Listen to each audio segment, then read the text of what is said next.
So a lot of retail, especially the narrative, what we've seen, there's a lot of undisciplined investors that really are asking the wrong questions. I always see is like from the conversations that we've been having with a lot of our institutional investors, I always hear the same thing. Then usually they ask the same question: What is my downside? Like how can I protect my risk and not just look at the returns? And every time when I have conversations with retail investors, it's always like, well, what's my return? What am I going to get?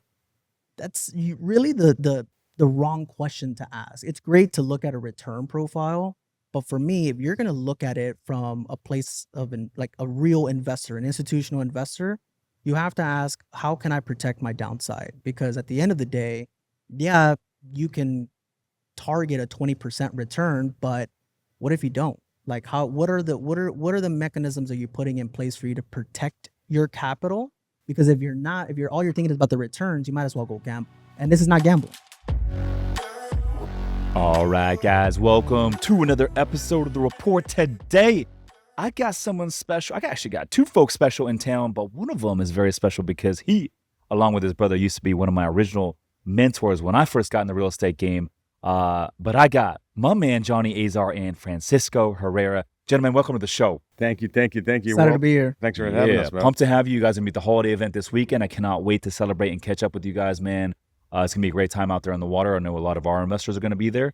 And I always say this game is about being in the right rooms. It's also about being in the right boats. But my first question to you guys is, why are so many multifamily deals, apartment deals, going back to the bank? And why are there so many failed apartment deals here in the last 12 to 18 months? Yeah, I mean, I can kick us off, and Francisco will definitely jump in on that one. He can bring probably the biggest chunk of the answer for that. I think a lot of it is starting with the buy, obviously. I mean, if you remember back when we were working together years and years ago, first thing we said is you make the deal happen on the buy.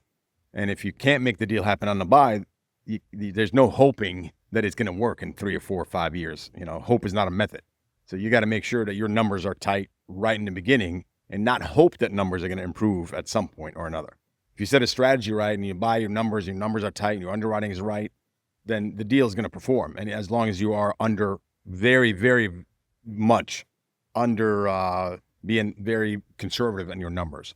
Francisco, you want to jump in? Well, I'll go a little bit above and beyond that. Is euphoria will mask risk. And that's what we saw in 21 and 22. So where we're at today is essentially the chaos and the euphoric environment that we were in 21 and 22.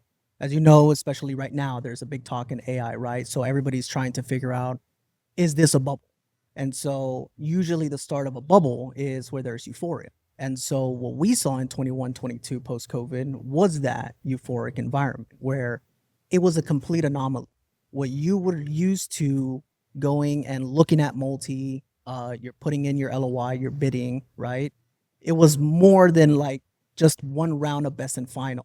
There was markets have gone down to like 0% interest. So what happened is that cap rates compressed. And I'm pretty sure your audience is educated on this, but when you compress the cap rate, higher valuations, well, what's happening is everyone's saying, we're okay with that kind of risk. Let's go ahead and just start buying everything and anything. Doesn't matter the basis, as you mentioned, but that premium just made it so difficult for us to actually buy. But what happened is that everybody who was buying at high premiums also had to put in risky debt. We don't play in the risky debt. And by risky debt, what I mean is that you couldn't pencil in a deal because you're paying such high premiums. So you can't put on long-term fixed rate debt. So what are they doing? They're putting on bridge debt. They're being a little bit more risky. Now, what's happening there is the only way that you can make a deal work at that point is you have to get bailed out by rent growth. And we saw that, right? Double-digit rent growth. Everybody was like, this is normal. And for us, I mean, a conservative rent growth projection, usually anywhere between 2 to 3%. You were talking about operators getting deals saying, I can make this work because I'm getting 10, 12, 15% in rent growth. Well, we saw that in Phoenix. Phoenix led the nation for about 7, 8 years straight, 9, 10% annualized rent growth. And a lot of those operators out there buying deals in 2020 and 2021 were assuming 10% rent growth would last forever. I was out in Scottsdale a couple times this past month. There's a lot of new construction multifamily deals in Scottsdale right now that are like 30% leased up, 20% leased up. they can't lease his buildings up, and they're throwing all sorts of concessions, dropping the rents, and they can't rent them out. They got a big problem out there in Phoenix right now because of it.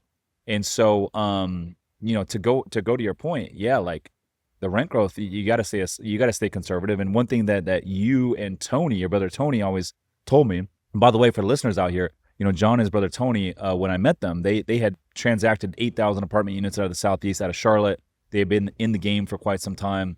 And when we started working with you guys owned about 5,000 units at the time. We ended up doing a couple deals together. Timber Creek Apartments, 145 unit garden style community in Greensboro. The Arbors, townhome style community, 150 units out there in Greensboro as well, which we still own today. But that was my first taste of what it was like to get into the larger deals, raise money, underwrite, all that sort of stuff. But one thing that always stuck with me, and I'm glad that you guys taught me this, because I still stick to these principles today, and it's kept me out of a lot of trouble, is always underwriting conservatively, always sticking to conservative assumptions, using a very conservative exit cap rate when you underwrite these deals. And so by doing so, it's kept me out of chasing bad deals, and it's kept me out of a lot of trouble in a time where a lot of deals have gone back to the bank, especially on the multifamily side, which is interesting to see. Yeah. No, that's the best. Yeah. So for both you gentlemen, are you guys seeing, and we're going to talk about other asset classes too, because I know right now with Peak 15 Capital, you guys are investing in different asset classes, not just multifamily. But I'm curious, in the multifamily game, are you seeing a lot of these deals that had 5-year perm financing? These terms are coming due now. Are you seeing some of these operators where they're like in a position to where they have to let go of these assets for a discount? What are you guys seeing out there? Oh yeah, I mean we're the floodgates have definitely opened off the books, as I would say. Really? You're not seeing them publicly, but there are a ton of private transactions of distressed assets right now. Really? Ton of distressed assets. And so you're seeing deals hit your buy box of people like, hey, like these guys are in trouble. They're willing to Oh let it yeah, go I at mean this we're number. doing those deals. I mean we're doing those deals, but a lot of those deals are not publicly announced. They're not publicly known. The lenders are wanting to keep them. Well, they're doing it quietly, they're doing it because quietly. I mean, Exactly. there was so much in 21 and 22. Is going back to your first question, is like, how do these multifamily operators get to that level? Is that the banks also played a part on this? Is that they were also part of kind of like the whole euphoric environment. They loaded so much risk by putting so much on their balance sheet. Again, once you get a little bit of taste, and you're seeing kind of like the market almost like, hey, this I mean, is it once takes in a two to lifetime tango. It movie. doesn't just the operator's not the only one Yeah. at fault here. The lenders were enabling So those operators. everybody was making money, and so the lenders were just lending, right? And so now those lenders, I guess the theme has been for the last year or so, probably a little bit more now, is like, let's extend and pretend, right? I think what we were anticipating is that last year, that's when banks should have been offloading, but they wanted to hold off a little bit more. Now we're still the end of 2025, and we're just barely starting to see them offloading that, what they should have done last year, right? And now they're selling assets at like 70 cents on the dollar, which they could have been made whole. They could have been made whole had they just done that last year, but too much of the extent to pretend, it's already way too long. And it's like, now they're in a situation where they're taking bigger hits, but they can't do that. They can't do that just off the bat. They do it quietly, because you start to now see multiple lenders offloading these billions of dollars of portfolios. It's going to cause chaos in the market. Everybody's going to be like, what's going on? You know what I mean? And Because these lenders are selling 78 cents on the dollar on their basis, on their lending basis, not on the deal basis. So you're basically getting the deal at 45 or 50 cents on the dollar based on the original market rate. So why are the lenders, generally speaking, let's call it, most lenders are going to be lending about 65% LTV, maybe I'm just saying generally speaking. And you're saying they're lending a percentage of that 65%. Values have dropped that much? Well, the problem is, so you just mentioned part of the problem. The problem is there was almost the perfect storm back then in 2022 and 23 or 21. The perfect storm is the values of the properties was overvalued. It was overblown, and the lenders were coming in and overextending the LTV. The leverage on that on what they were giving on the loans back then was 75, 80, 82. I mean, we've seen lenders push beyond 82, 83%.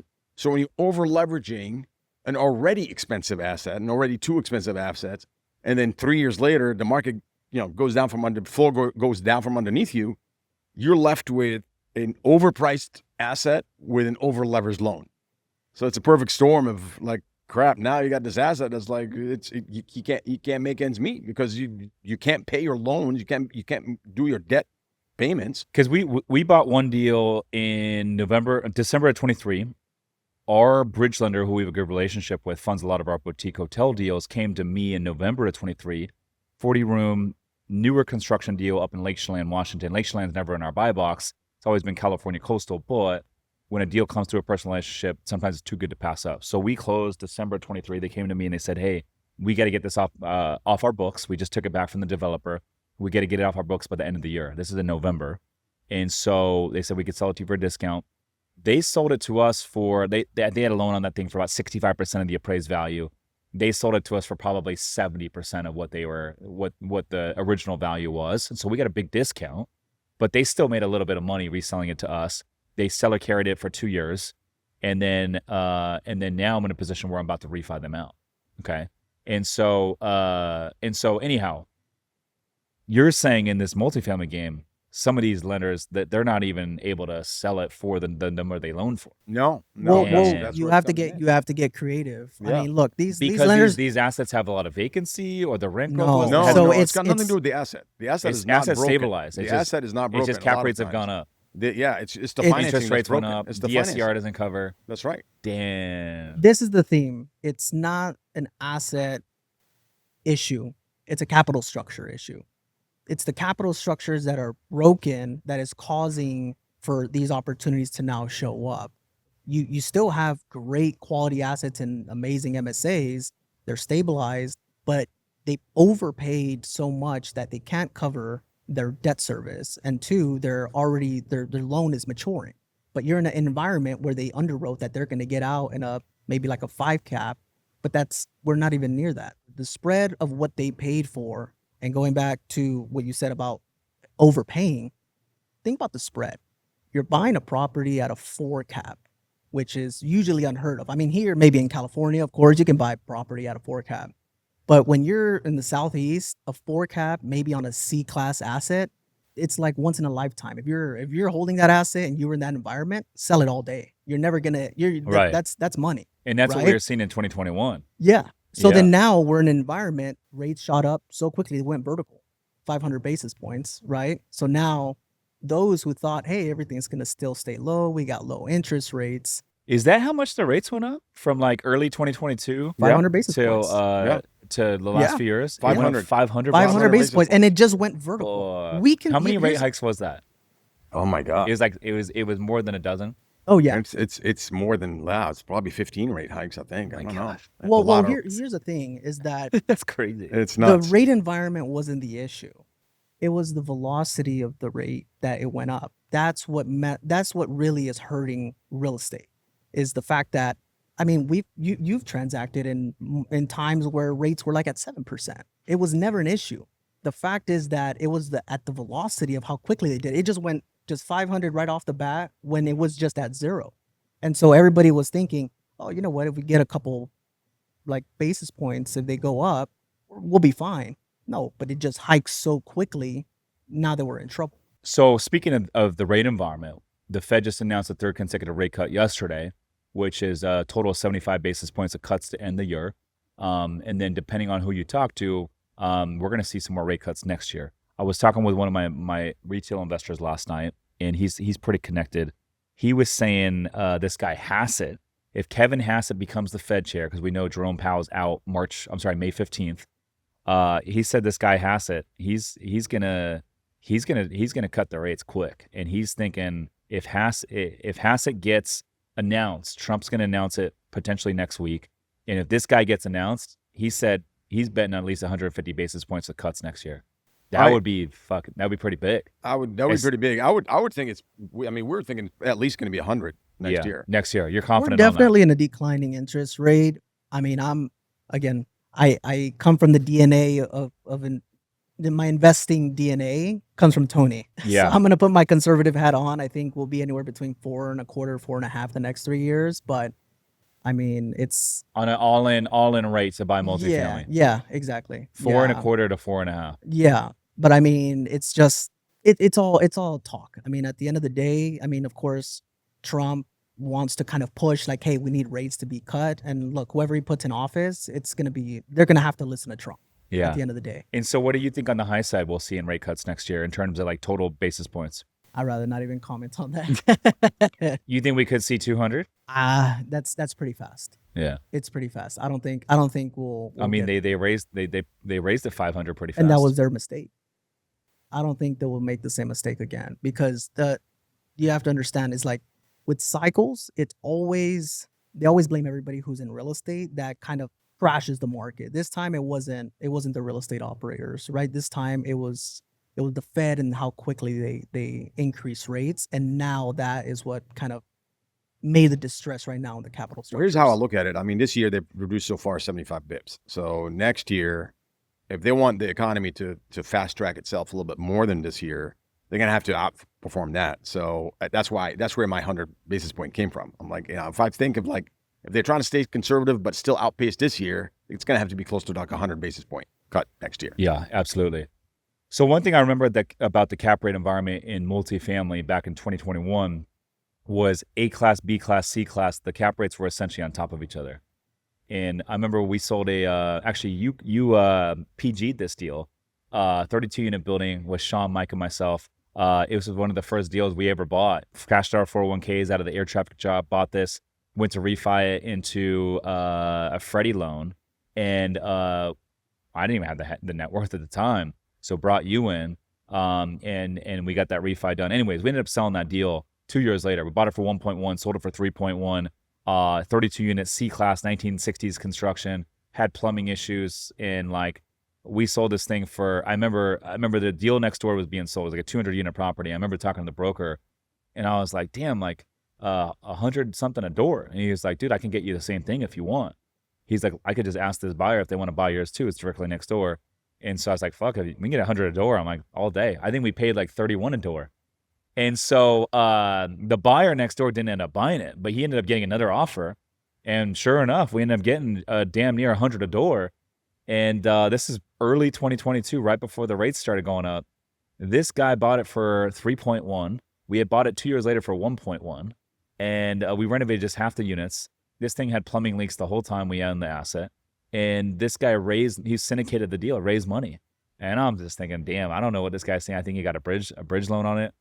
I have to look Don't the tell deal me up. he We sold should it for follow that. $5. I don't know. I need to look at the deal up on CoStar. I'd be curious to see like if this deal went back to the bank or what, because I'm like, there's no way that guy's in a good spot right now. But he paid a 3.7 cap rate on trailing 12 financials. And now I'm thinking like C-class deal coming out of 2021, a 3.7 cap rate, 1960s in a submarket in Indiana in the Midwest. This Like, goes back to the that's narrative. So But cringy. that's- That's so cringy. But that's where dumb money was going. I know. There was definitely a wave of undisciplined investors in the market. And I think those are the ones that are now being shown, right? It's like the true strong operators. Those are the ones, the disciplined investors are going to stay in the game because they're long-term. So like you sold at the height of the market, I think. Dude, we did a tenants in common. I took my proceeds. I 1031 individually into a really nice asset in Scottsdale, like a nice estate. And I just parked my money. I'm going to own that asset for a long time, but that's cash flow and Airbnb for me. It's a really, really nice luxury thing. And I'm good with that. Yeah. Yeah. I'll gladly take those chips off the table. We got out, we got out at the right time. No, it was yeah. perfect. No, and you sold at the right time. Yeah. And that's the thing. It's like I would follow that deal just to see where it's at, because I'm gonna tell you a quick little story. I mean, you have to be disciplined in this game. There's and again, learned that a lot from Tony. A lot of my DNA comes from him, and it's always looking My at DNA your literally comes with him. Like, yeah, I know, literally. my investing DNA. But Yeah. one thing that always stuck with me is that besides just being conservative, with investing is, oh gosh, I just lost my train of thought with what you just Sorry. said. You saying conservative investing, staying disciplined. Staying disciplined. Oh gosh, Lost track of that deal. Well, as it comes Yeah. back to you, It'll come back. It'll answer come this back. question. So cap rates were on top of each other back then, essentially A, B, C. And so a lot of people were like, oh, let me just buy the A-class stuff, right? Because all trading at the same cap rate. But 2 years ago, I went to go interview the apartment rock star out in Houston, Robert Martinez. Have you guys heard of him? Yeah. Yeah. Yeah. So this guy had done like 16, 17 successful syndications prior to this, but he bought a Class A deal around this time, $51 million deal. And this thing went back to the bank, lost $17 million of investor capital. And I went out to interview him, and he was nice enough to do the podcast and openly talk about some of the mistakes and how this deal went south. But he was just saying like, yeah, dude, like I got aggressive with the assumptions. He said like 25% of the leases when he took over this Class A building was Airbnb like arbitrage. He said they all bailed out when things got tough. And then he said he took property management from in-house to third party, and he said the third party fucked this whole thing up. And they got behind on some payments, and the lender didn't want to work with them, and he decided to just give it back. And so, but $51 million on I think it was only like a 240 unit deal. I mean, I don't know what that is on a price per door basis, but dude. Yeah, you got to be on your assets like a hawk, man. That's the thing. Like whether you're managing in-house or you're managing third party, you have to be on it like a hawk. And if things are not working, you got to switch gears. And if you can't if you can't switch gears quick by you running your own show internally, then you gotta at least take yourself out of your own self and say, okay, maybe I need to give it somebody else to manage. And if somebody else is managing it, then and it's not working, within a few months, you got to make a decision to get rid of them and replace them with somebody else. Yeah. So I mean, I think a lot of people think, okay, I'm gonna use third party, and it's gonna be hands off. I'm like, dude, like you gotta be managing third party like very closely. No, ask him. Oh man, we have a that can be a longer painful podcast, asset that we've been managing for a while. Yeah, it's taken a lot. Yeah, and you guys use third party? We do. Yeah. But going back to my thought on disciplined investing, again, you have to stay in this game for the long run, right? And you need to stick to your guns, especially in an environment where, like you said, like what was his name? Robert Martinez. Robert Martinez. Yeah. It's like you can't be overly aggressive on your assumptions. And so a lot of the times we stuck to our guns. I mean, for the most part, we stuck very disciplined. That's one thing that was very challenging for us. We didn't transact for 18 months from our first deal when we launched our first fund. And it was tough because it almost plays like a psychological level to you. You're just like, why is everybody transacting and I'm not? Am I missing something? And so, but I stayed conservative. I said more no's than I said yeses. I said a lot of no's because the deal just did not make sense. It didn't pencil. We said all no's. We said all no's. Yeah. Well, fast forward till today, those same deals are now hitting my desk. Oh. And the people that bought them then, now it's coming back to you again. And it's unfortunate because a lot of these guys, like we know personally, they're great guys. They just, again, did not think conservatively. They were a little bit more aggressive, and now they're in a tough spot. But those deals now, I mean, there's only so much that I can say, but you can say some of these deals are in our fund. They're what? In our fund. Some of those deals in our fund. Yeah. Yeah. Okay. Yeah, that's good. That's good. Yeah. But And you're picking these deals up for what percentage on what they traded for 3-4 years ago? 50%. 50%? Damn, that's crazy. And who's bringing you these deals? Is it the lenders? It's I mean, lenders bring us these deals, other sponsors that we obviously work mostly with sponsors. I mean, other sponsors, operators, developers. So give us a snapshot for the audience right now that doesn't know what Peak 15 Capital is. What do you guys do? We were a private equity platform. We are a fund manager. We run funds, and our fund now is a GP fund. Our current fund is a GP fund. Means we go out and partner with sponsors, operators, developers in a multitude of different asset types in real estate and fund their GP economics in a deal. And then we also bring the LP economics from a stable of a few very close institutional relationships that we have to fund the LP side of the business as well. So the value for us is that we are a liquidity provider essentially in the marketplace. We're a liquidity provider for sponsors and operators. So they know that we can come in and provide, and they don't come for it. And because a lot of investors ask us like, well, why would somebody who's well established in the business come to you? Why would they need you to co-GP on a deal with them? Well, they need us to co-GP on a deal for a variety of reasons. It doesn't have to always be necessarily that they're not qualified, or it doesn't have to be that they don't have the money. It's a matter of liquidity. Like if you have $1 million to your name and that's all you got and you want to transact 3 deals, maybe you want to spread the risk. Maybe you don't want to spend, the whole full $1 million on one deal. So the reason they come to us because they want to spread their risk and they want to spread their money a little bit further. So they come to us and say, hey, listen, we have $1 million, but we don't want to spend it on this one deal. Can you guys come in for $500,000 and we'll spend it $500,000 and we'll do this deal and we'll end up doing 2 deals, maybe 3 deals. So our money will go further if we partner up with you guys with Peak 15 as opposed to doing a deal on our own. Or the other scenario is that they just don't have the qualifications sometimes. So they come to us so we can lend balance sheet support and sign co-sponsor the deal, co-GP the deal. Or they come to us because they know that we have the LP connections also. So they want to bring us in. They give us a piece of the GP so just so we can bring one of our institutional LPs with us to the table. So there's 3 or 4 different reasons why people would want to partner up with us. What asset classes outside of multifamily do you guys look at? Well, we transacted on ever since after the 18 months that we didn't transact, we closed on a 5 asset car wash portfolio. So we did that more as a yield play, just because again, we lost so much time. We only added 1 multifamily deal into our fund. Our investors have to eat. And so we didn't see anything in multifamily, nothing that actually penciled for us. And so we started to kind of look at the car wash portfolio, and man, those things are cash cows. You cannot get a yield on multi like you would on a car wash. Now, we didn't just want to transact just on one car wash because you can't really scale that. The end game, especially now, what we started to kind of see is the institutions were starting to now allocate towards car washes. KKR, for example, they did like about a $700 million investment into Quick Quack. And I'm Into pretty sure what? Quick Quack Quick car Quack washes. I'm They're, sure, I they're, don't know if they're you've the seen them, biggest but car they're, wash franchisor in the country. yeah, big franchise. And so when you start to see kind of Wall Street money go into some of these sectors, you want to pay attention. And so for us, the only way that you really want to scale is have not just one location like you were at multi. Of course, you want multiple units. We also want multiple locations. So we added that to the fund, and it's been yielding very, very well for us. We're doing development now. We're doing a ground up development in Dallas. We have another one in our backyard in Charlotte, which is a smaller kind of built to sell community. We closed early this summer, 970 unit multi portfolio.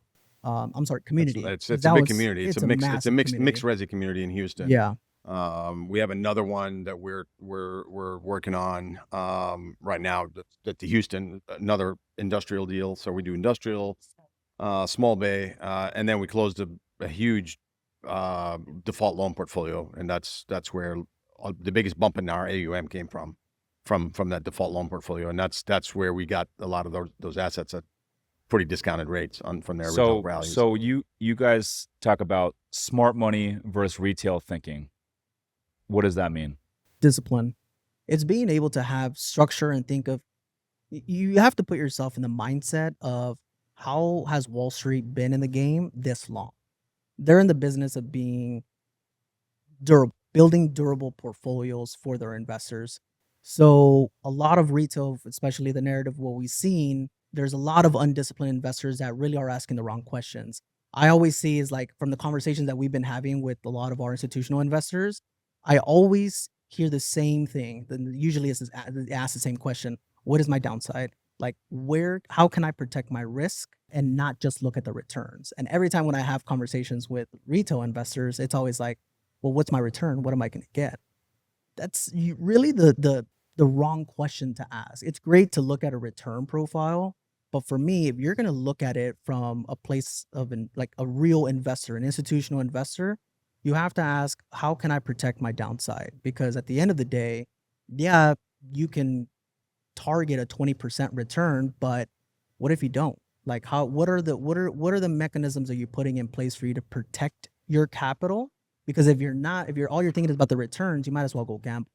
This is not gambling. What that means is a little bit more to make it more, because everything gets sold on a story. So the story of how to protect the downside is you got to think of, first of all, who's buying that asset in 5 years or 4 years or 3 years? What's the profile of that buyer? What is that market going to look like in 5 years?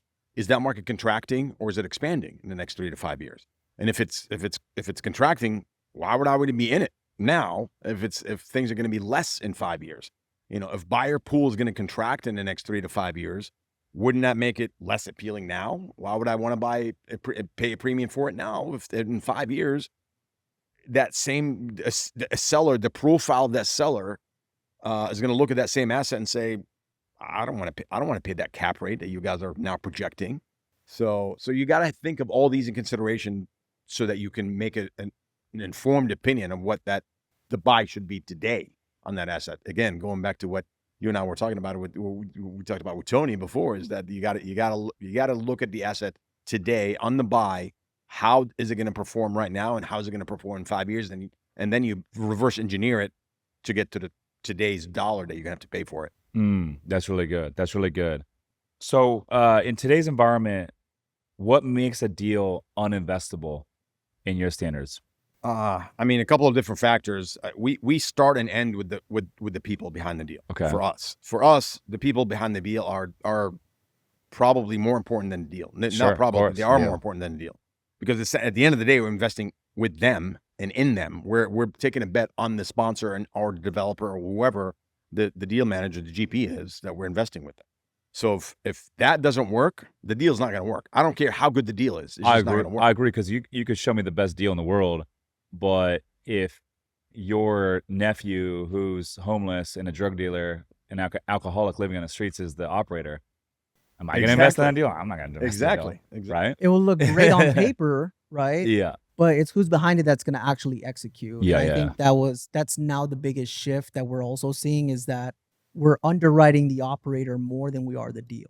The deal's great. We can go ahead and stress it as much as we can. What I really want to see is who is the operator. I'm pretty sure a lot of your investors, that when you're showing them your boutique hotels, they're mainly betting on you. Yeah. It's the jockey before the horse. It's right? 99%. They're betting on me. 100%. Oh, absolutely. Right? Because it's like, you can show me this pretty pro forma, you can show me this pretty OM, but is this guy going to execute? Right? Mm-hmm. Then the numbers do matter. Yeah. And any of these decks, and I've seen so many decks from sponsors, like you can tweak underwriting and you can show whatever IRR you want it to show. Like it does not mean anything. So when I hear investors say, "Oh, this one's a 30% IRR and this one's only 17," it's like, that doesn't mean shit. It really doesn't. It's like, who are you investing into, and do you trust that person? 100%. And what do they do? How do they perform under pressure? What do they, And do they have the wherewithal and resources to fix problems and put out fires when fires happen? Because fires are going to fucking happen fires all are the gonna time. happen. That's right. And Yeah. do they have the grit to push through those? That's right. 100%. That's right. 100%. And there is one variable that have become very much an important part of our due diligence is that we have, and it's, I hate to say, it's more of a touch and feel. Like it's got to be, we have to agree on that. We like the sponsor. Like, I have to like you because I'm going to do business with you for the next 3 or 5 years. If I show up with you and you're an asshole, I don't want to do business with you. That's number one. I always tell people that. I'm like, if you're looking to partner with people on real estate deals, like first and foremost, like, see how they talk to strangers on the street. See how they talk to servers, bartenders, because the same way they talk to strangers is the same way they're going to talk to investors, vendors, all that sort of stuff. And once you partner with them, they're a reflection of your brand. So if they're not a good human being, I'm like, I won't do it. Oh, absolutely. Oh, yeah. Absolutely. Yeah. And, and unfortunately, we learned that lesson the hard way because we got into we disagreed on a deal. I told Francisco that I don't like the guy, and he told me he liked the deal. And I said, I don't like the dude. Like, yeah, I don't like him. He seems like an asshole. He's like, but the deal's so rich. Let's just do the deal. I'm like, he's got like the right staff. He's got the right people around him. Like, I think we'll be all right doing this deal because he's got the right company and he's got the right staff. I'm like, I know, fine. We'll do the deal. We never did the deal. We ended up getting into the deal, and then the deal fell apart, in the DD period, and we ended up losing some money on the deal. But that was a hard lesson. It was a hard lesson. It was. And look, we learned from them, and now we're just like, no, the operator for everything. Now we have what's called the no asshole policy. I don't care how much money you have and what you're bringing to the table. If you're an asshole, like you mentioned, we're just not going to do business. Yeah. And then, like, what's the buy box for you guys in order for you guys to do a deal? Because for me, during this entire, let's call it about 42 months now, we've been in a high rate environment. And for me, it's always been really three things. Like, one, I got to buy in a good location. You can't replace that. 2, I got to be able to buy below market value. I got to get a good going in cost basis going in. And then 3, I need a clear path to add value. And then pair those 3 with the long-term time horizon. Like all the stuff we buy is 10-year time horizon. Just because I don't know, we're buying in these really dope locations along the California coast. It's hard to find these deals. We're doing all the work to renovate these hotels. I don't want to just become a flipper. Take all the risk, renovate these assets, and then just give them back. Let's not forget the Fed has printed 80% of the money supply since 2020. And so, I believe the way to build true long-term wealth in real estate investing is to, let time do its thing, let inflation do its thing, buy in good locations. But those were the 3 rules and principles I abided to. And I still stick to those today. So curious for you guys, what are those principles that you guys are like, hey, this is our buy box? Those are all great, and I think we're aligned there. We always want to buy in great MSAs, good locations. I think for us, really, we have a very healthy pipeline. It's not so much of where do we have to be, but it's the story behind a specific deal. I feel we've heard so much about the value add deals. Of, hey, you want to throw some lipstick on a pig, and you're gonna go and be able to bump rents by like $200, and all of a sudden, like that used to be the play, but now you can't really.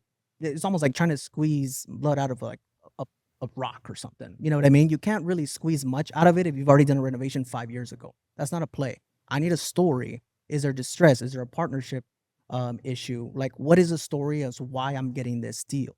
And for us, as we mentioned, like the distress loan portfolios, we prefer more of that story. And still, of course, in good locations, strong MSAs where we have strong fundamentals. I need strong fundamentals, economic fundamentals, which is growing population, growing jobs.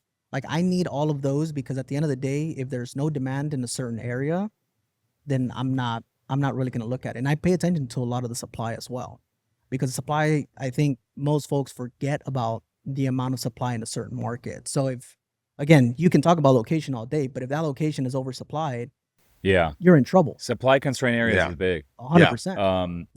A lot of people were hyping up, Orlando, Phoenix, even Nashville. And we see what's happening in Phoenix right now. Grant Cardone's been on his podcast a few times, and he always says if there's cranes in the air, beware.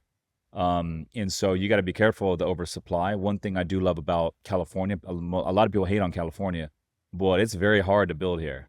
And so there's a lot of barriers to entry. It could take 4 years to get permitting and entitlement. And so I kind of like that. You know what I mean? I like the bureaucracy, red tape. I understand the market here, and it's impossible to build here.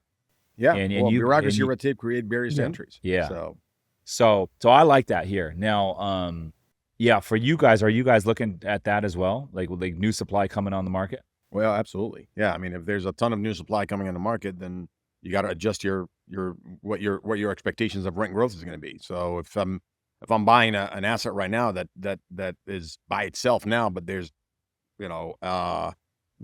construction starts in the area for 3 other assets, I know I'm not going to be able to maintain that rent growth for the next 5 years, 6 years. No, it's going to matter, because I mean, you might end up in a concession war, right? So, and it does matter. Here, I'll even talk about small bay, right? What's small pay? Small bay industrial. So Houston had about a 75 million square feet of supply injected into that market in big box industrial. So chasing after like the Amazons for logistics distribution. But you have to understand that markets are built on small businesses. So you have a lot of these smaller business owners that don't need 100,000 square foot building. They need like that 30,000 or 10,000 or 12,000. So Or small 5, bay. or Yeah. 5,000. And it's like the HVAC guys, the plumbers, the landscaping guys. And especially today in social media, I mean, businesses are blowing up almost overnight. And so as they're growing their business, where are they going to go? There's not enough small bay, because everybody is trying to cater to these big box kind of tenants, right? So you have a low supply but a high demand in the small bay area, because these small business owners need a place to kind of park their business. And so that's where we saw the opportunity, is like, look, there's so much demand, and location matters in small bay, but there needs to be some sort of space to kind of have these small businesses continue to thrive, continue to grow as they scale.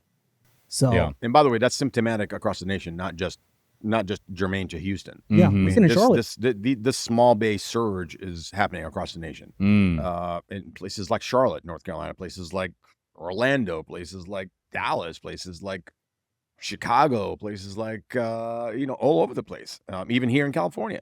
So there's not enough supply of these, especially newer small bays, as opposed to older, really older small bays. And a lot of the newer small bays, they have higher ceiling capacity, just pressure. Have more adjustments to them. Older small bays are not that way. So a lot of the business owners prefer much newer small bays that are built in 1919 or 1920 and newer, because they have that really high ceilings that they can afford to either bring in trucks or do different types of businesses inside Yeah. those. Well, So- this is a perfect example of real estate and the asset right here that we're in this with the podcast. This is a 140-year-old building. You can see the natural brick behind you, the arches and all that. This thing was an industrial building back in the day. They would manufacture a product here, goods and products, and they would ship them down to the train tracks behind us, and then also load them up on the ships, and then they would export them out. But 140 years later, this building is still bringing in income in the form of rent. They repurpose it to office space now, and still producing income 140 years later. And so, I think it goes to show investing in real estate and buying assets in supply constrained areas, where there's not a lot of risk of building in areas like this. It's even if you can't use that asset to bring in money and what it was initially built for, there's always some sort of purpose. You know what I mean? Oh yeah, Yeah. for sure. So question for you guys. What is the biggest play right now in commercial real estate that nobody is talking about? I mean, I think I definitely think small bay industrial is definitely at the top of my list. One that definitely meets one of the top 10s of what's going to be that's going to be very accretive for investors. I think anything in the sort of the medical space, that's whether it's standalone emergency room, standalone urgent care, something like that, that's going to be hot. Anything in the sort of the quick medical treatment type of spas or aesthetic treatments or something like that would be rental. That's going to be pretty hot as well. I mean, I'm going to say something different. Oh, that's fine. Let's That's go, fine. Francis. That's So how we work well together. give Because us he some thinks game, different. bro. I think Give us different. some game, dog. Yeah, so I think everybody is chasing deals and they really should be chasing relationships. I think that's going to be the biggest key in 2026. And the reason I say that is, and especially some of the conversations that I have, everybody's trying to figure out, how can I get these deals? Where's the next big thing? Where's the next market? A lot of our deals have been because of how well we've been fostering our relationships. And instead of always chasing deals, I would say in 2026, if you did a good enough job building your relationships in 2025, you shouldn't be worried about 2026. 2026, you will, if you did your job right by really building those relationships, staying in front of them, trying to at least figure out how much value you can bring to those relationships, they're going to bring you the deals. And that's really where we were able to transact so much during the summer, and why we grew our AUM over 500 million was for the fact that we built great and solid relationships. There wasn't a downtime really when we were quote unquote transacting or not transacting. We were still in the market, and that doesn't mean that we're doing deals. It means that we're still fostering our relationships. Yeah. Yeah, I agree, because I mean, we can talk about the hot top, sectors or asset types that are going to be in the marketplace. But look, at the end of the day, it doesn't matter if you have those right relationships, and if an amazing deal comes to you, are you going to say no? Are you going to say it doesn't really meet my buy box because it's making 30, 40% IRR, but it's not in my buy box? I'm not going to buy it. Yeah, of course you're going to buy it, because it's an amazing deal and you're going to transact. But it's only going to come to you because of those relationships that Francisco talked about. You can have a certain buy box of assets that are going to be really appealing in the next 1, 2, 3, 4, 5 years. And those asset types that I mentioned earlier, like the medical and the small bay and a lot of the industrial data warehouses are going to be huge. I also believe in that as well. But again, it's a matter of the opportunities that come to you. That's really what's going to differentiate it. And the opportunities that come to you may not look like those. but may look like something different, but they are going to be very, very accretive to you because of those relationships that Francisco's talking about. Yeah. I like that you said that, Francisco. I can echo that. Couple of the best deals we bought came through a personal relationship. Because we're out there, take care of all the people we work with, our vendors, our lenders. And I truly believe that if you treat people well, people like you, they're going to bring you opportunities, And I always say, like, you going out talking to brokers, lenders, and all that. It's like, dude, like, these lenders are funding, they're your biggest capital partner. They're putting up the majority of the money. So it's like, why wouldn't you become their best friend? When deals go bad, these folks are the first ones to know about it. And like, if they like you, they're going to bring you these opportunities. And so I totally echo that. Out of curiosity, what are you guys seeing today when you're underwriting? Francisco, I know you do a lot of the underwriting. What are you guys seeing today in terms of like seller financing opportunities? Is that something that's happening? Assuming loans, is that happening? What are you guys seeing out there in the debt markets in You terms know of that? what? Early, like I want to say like 2023, we did see a lot more assumable debt. Now it's just more buying distress notes. Going back to the narrative of what we're now seeing today is just a byproduct of all the undisciplined investing that happened over the last few years. Seller carry is not as popular, to be honest with you, in commercial real estate. As far as in our world, I know there are some guys kind of like, I know Pace Morbey, you've had him on here, and he's really big on doing a lot of like the seller carries and all that. But we don't really see a whole lot of opportunity like that in our space, to be honest with you. You'll see that sometimes in mom and pop sales every now and then. You smaller assets. Assets have been in kind of a mom and pop operation, and they don't mind holding a note on it. You'll see, but that's very, very far and few in between.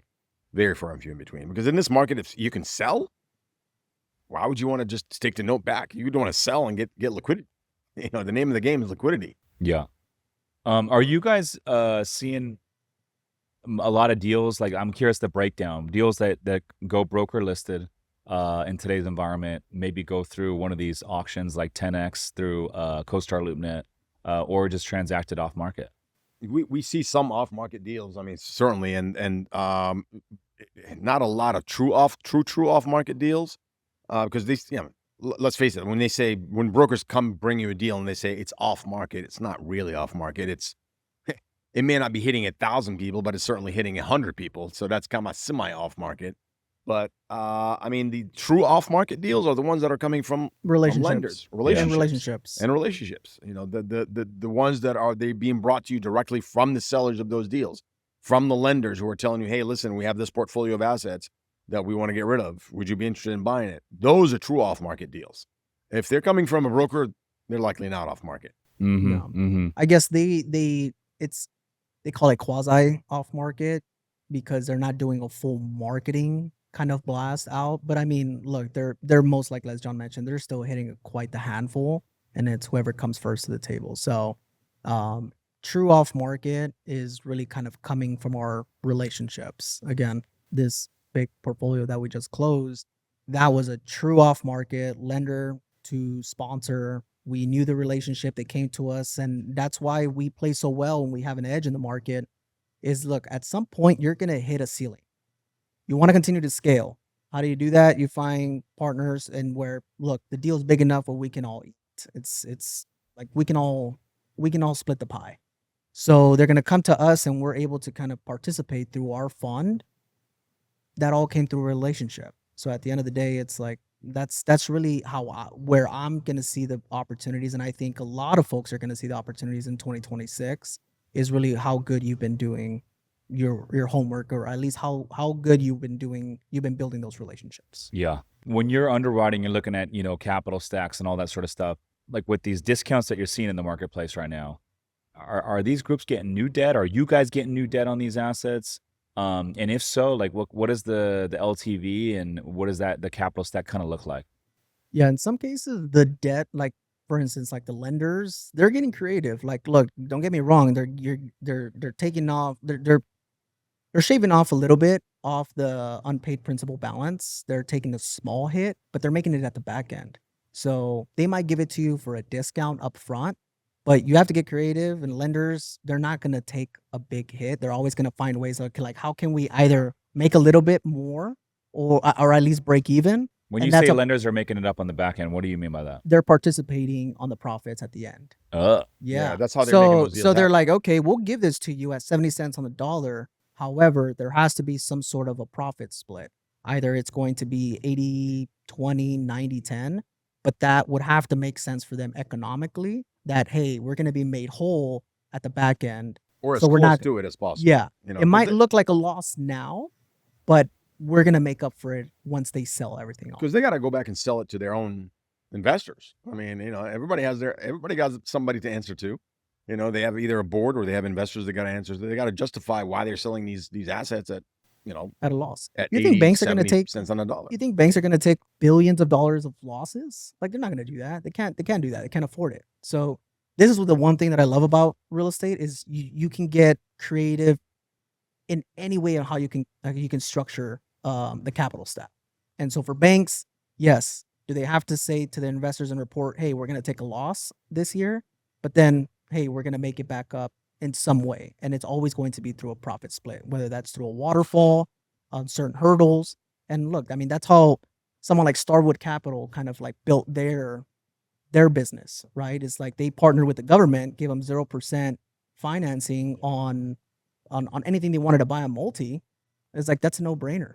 And so for them, it's like, yeah, the government made a deal with them. We'll give you, it's going to be a waterfall, 80-20 or 60-40. Any operator would want to take that. so what are you guys forecasting for 26? I know you said, hey, 100 basis points of cuts, potentially more.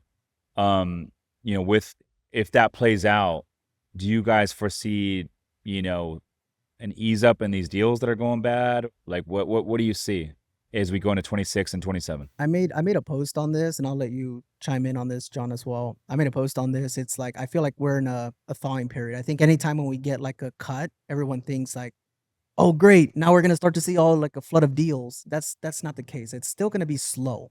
I think now movement is real, 3 consecutive cuts. And by a thawing period, what I mean by that is like the capital markets has been almost nearly frozen for some time. Nobody's transacting. There's a ton of dry powder. Nobody's deploying because everyone's waiting for this huge opportunity. But on the flip side, I'll say this, like, I agree with you, but the everyday American, a lot of these folks, liquidity has never been so low before. Credit cards, individual credit card debt's never been so high before. And if you think about it, why is that? The way that most Americans re-up on liquidity is by refinancing their primary home that they live in. And that's how the middle class rees up on liquidity. And so even if you're like a high-income earning doctor or attorney, right, you still have probably kids in private school. You probably have expensive car payments. You probably have an expensive mortgage. And those folks still need to re-up on liquidity by refinancing their home. No one's been able to refinance for 4 years now. And so I do agree that, like, you know, on the high end, the wealthy, they have some dry powder. But I still think that people that make between $100,000 and $400,000, let's call it, a year, a lot of those folks, liquidity has never been as tight as it is today. Absolutely. I completely agree. I mean, I think the past 4 years have created such a seismic shift in wealth creation and wealth transfer in the United States. To your point about people using their home as liquidity providers, I mean, right now, in the past 4 or 5 years have caused a generation to rethink home ownership entirely. You have more people than ever now, a generation of young folks living with their parents, living with their significant others, living with their families, as opposed to buying their own homes because they don't see the value of buying their own homes. It's too expensive, or they just don't want to be tied down to an expensive mortgage. So those transactions are not occurring as they used to be 4 or 5 years ago. So home ownership and home transactions in general, residential, I'm talking about residential homes, single family homes, are at an all-time low because that's been happening for the past 3 or 4 years, and now it's at an all-time high. You know, credit cards, as you mentioned, is at an all-time high. You know, consumer debt, and it's not being refinanced. So the whole mentality of sort of wealth and wealth transfers and the use of wealth in this country have changed for a while, and I don't think it's going to be readjusted again. It's going to take us probably another 5 to 10 years to readjust that. You know, it doesn't matter what happens next year. You know, it's going to, the ramification of what have occurred in the past 4 or 5 years, it's gonna wash out of our system just in the next 1 or 2 years, just because of 100 or 200 base cuts. It's gonna take another 5 to 10 years to change what have occurred in the past 4 or 5 years. Will we see 3% rates again? I don't. My crystal ball is hazy. I don't know. I mean, we may. It depends how next year goes. If next year does not go as smoothly as we think it's going to go, then there might be another year of major drastic cuts, and that might get us in that 3% range. But it ain't gonna be next year. But there's a possibility that if things don't improve next year, we may see that in 2027. I don't know, or close to it. We may be dipping below 4. Let's put it that way. I don't know about 3. But we may be dipping below 4. Yeah. If someone's listening to this right now and they're like, man, I want to get into, syndication. I want to raise money to buy apartments or whatever asset class it might be. What's one piece of advice that you would give them right now? I would say start in property management. Start in property management? Yeah. Why is that? I would. Too many people get caught up in wanting to polish the vehicle, but they don't want to open up the hood and seeing what's under there. And I think you'll learn a lot about property management and how to actually manage and see what goes on the day-to-day operations before you get into a syndication. You just want it's not all about living on a pro forma. It's not all about underwriting and, hey, I want to buy this property because it's kicking out good returns. Figure out how you can actually operate this property. How do you deal with tenants? What are evictions looking like? What are work orders? Like, nobody really talks about these things. And if I had to start again, I would absolutely start in property management, because you will learn so much in the trenches in property management before you would actually get into investing. That's really good. I can attest to that, because we're vertically integrated, operating boutique hotels, and out of all the arms of my business, that's probably the arm of the business I like the least. It's just putting out fires, and luckily I got an amazing team, but through a lot of, just in the trenches, grinding, putting out fires left and right, we've figured out a way to get better and better and better with the operations. And now looking at other deals, I'm like, hey, I know based on how we operate our stuff, like how we can operate these other deals, and it's always interesting to see how other people are operating, what their numbers kind of look like. Yeah, it gives you perspective. It gives you perspective. 100%. That's the thing. And that's the thing that gives Yeah. you. It gives you perspective when you start managing your own properties, for Yes. sure. Another place to start, a good place to start for folks coming into the business, is on the analysis side. So meaning that if they can get into a brokerage shop and start doing some analysis on deals, and as much as they can do that, that's going to give them a good edge as well, because underwriting is name of the game. I mean, underwriting is king in this industry. So that's another way for them to sort of get into that. And then finally, they can get into our educational platform that we're launching next year. Good plug. I love it. Johnny, Azar, Francisco, Herrera, do appreciate you guys coming on, man. Can't wait to celebrate with you guys this weekend. How can the folks get in touch with you if they want to learn more with everything you guys are doing with Peak 15 Cap, also your educational product? Yeah. We're launching a new educational platform next year, and it's not a course. It's not just there will be a course, but it's not just a course. It's not a mastermind. It's a truly institutional grade educational platform. All asset types. It's not just multifamily, but we do have a big concentration on multifamily, but that will be launched, and it will be an ecosystem for learning of the commercial real estate business. And we're going to be partnering up with some colleges, and we're going to be giving away some scholarships. But it's going to be very robust, and we're looking forward to launching that next year. Yeah, you can also find us on our website, peak15cap.com, or follow us on Instagram. I'm peak15cap, or I'm invest with Francisco on Instagram. If someone is listening to this wondering, like, hey, they operate, what type of person should be reaching out to you guys to partner with Peak 15? If they're an operator, any operator they're looking for a partner, liquidity provider, if they want a co-GP or looking for LP liquidity, GP liquidity, reach out to us, let us know, let's have a conversation. Like Francisco said, peak15cap.com. I'm on LinkedIn. I'm very active on LinkedIn, so I love it. He is Johnny Azar, and we got my man Francisco Herrera. I'm Rich Summers. Listeners, thanks for tuning in. We'll see you guys on the next one. Peace.